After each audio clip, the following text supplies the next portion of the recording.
దక్షిణం దంచుకుట్టాలంటోంది ద్రవిడ దేశం. డిలిమిటేషన్ పై డి అంటే డి అంటోంది. సౌత్ ను మొత్తం ఏకం చేసి కేంద్రాన్ని ఏకాకి చేయాలన్న ప్లాన్ తో జాయింట్ యాక్షన్ కమిటీని ఏర్పాటు చేయాలని భావిస్తోంది. 7 రాష్ట్రాలకు ఆహ్వానాలు అందాయి. జనాభా ఆధారంగా నియోజకవర్గ విభజన రాష్ట్రాలను ఎలా ప్రభావితం చేస్తుంది? జనాభా ప్రాతిపదికన కాకుండా ఇతర మార్గాలు ఉన్నాయా? అసలు తమిళనాడు సీఎం లక్ష్యం ఈ మీటింగ్ తో నెరవేరుతుందా?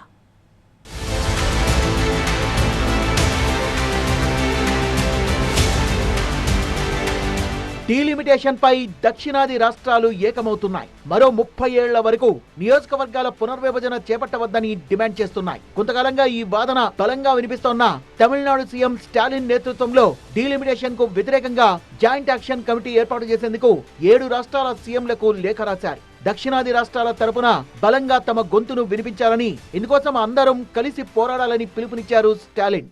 எம்பிக்கள் எண்ணிக்கை சார்ந்த பிரச்சனை மட்டும் கிடையாது, நம்ம மாநிலத்துடைய உரிமை சார்ந்த பிரச்சனை.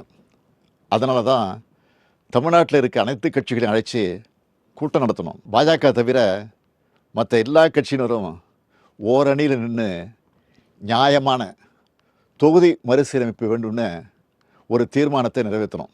ஆந்திரா, கர்நாடகா, கேரளா, தெலுங்கானா, ஒடிசா, மேற்கு வங்கம், பஞ்சாப் ஆகிய 7 மாநில முதலமைச்சர்களுக்கும் நாடாளுமன்றத்தில் ప్రతినిధిత్వం இருக்கக்கூடிய ఇప్పటికే తమిళనాడుకు చెందిన పార్టీలతో స్టాలిన్ అఖిలపక్ష సమావేశం నిర్వహించి పలు తీర్మానాలు చేశారు. ప్రస్తుత లోక్సభ స్థానాల సంఖ్య అలాగే కొనసాగాలని కేంద్ర ప్రభుత్వాన్ని కోరుతూ తీర్మానం చేశారు. తమిళనాడులో ప్రస్తుతం 7.18% లోక్సభ స్థానాల వాటా ఎట్టి పరిస్థితుల్లో తగ్గకూడదని తమిళనాడు అఖిలపక్ష సమావేశం స్పష్టం చేసింది. సమావేశంలో రాజకీయంగా బద్ధశత్రువైన అన్నాడీఎంకే కూడా స్టాలిన్ నిర్వహించిన మీటింగ్ కు హాజరైంది.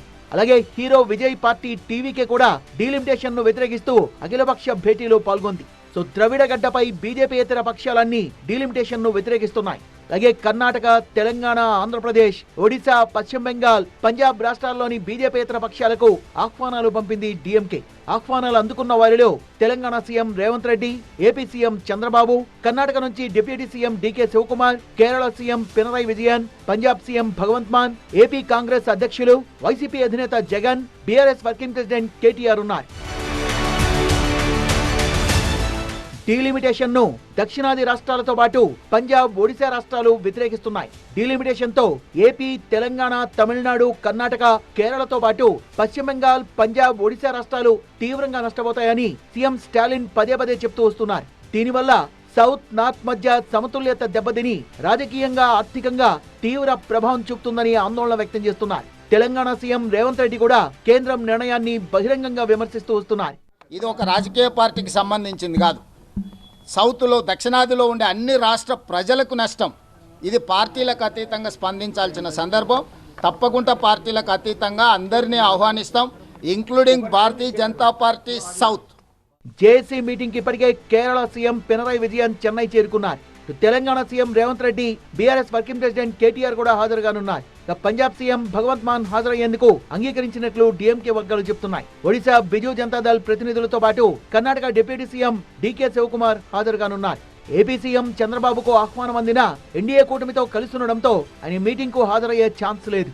పశ్చిమ బెంగాల్ తృణమూల్ కాంగ్రెస్ సీనియర్ నేతలు, ఏపీకి చెందిన కొందరు రిటైర్డ్ ఐఏఎస్ అధికారులు కూడా హాజరవుతారని డీఎంకే వర్గాలు చెబుతున్నాయి.